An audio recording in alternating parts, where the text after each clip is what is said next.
2 ദിവസത്തെ മദ്യനിരോധനം ഏർപ്പെടുത്തി ഉത്തരവ് പുറപ്പെടുവിച്ച് ജില്ലാ കളക്ടർ. തിരുവനന്തപുരം കോർപ്പറേഷനിലെ വിഴിഞ്ഞം വാർഡിൽ ജനുവരി 12 നടക്കുന്ന തിരഞ്ഞെടുപ്പുമായി ബന്ധപ്പെട്ട് പ്രദേശത്ത് ജില്ലാ കളക്ടർ അനുകുമാരി സമ്പൂർണ്ണ മദ്യനിരോധനം ഏർപ്പെടുത്തി.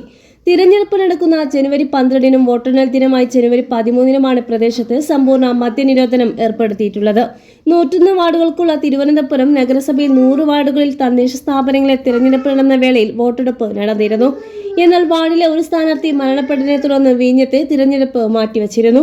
തിരഞ്ഞെടുപ്പ് ഫലം 3 മുന്നണികൾക്കും നിർണായകമാണെങ്കിലും ഭരണകക്ഷിയായ BJP ഫലത്തെ കൂടുതൽ ഉറ്റുനോക്കുന്നത്.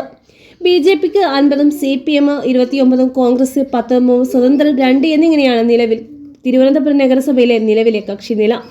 ഏറ്റവും വലിയ ഒറ്റകക്ഷിയായ BJP സ്വതന്ത്ര കൗൺസിലറായ പാറ്റൂർ രാധാകൃഷ്ണന്റെ പിന്തുണയോടെയാണ് മേയർ തിരഞ്ഞെടുപ്പിൽ കേവല ഭൂരിപക്ഷം തികച്ചത്.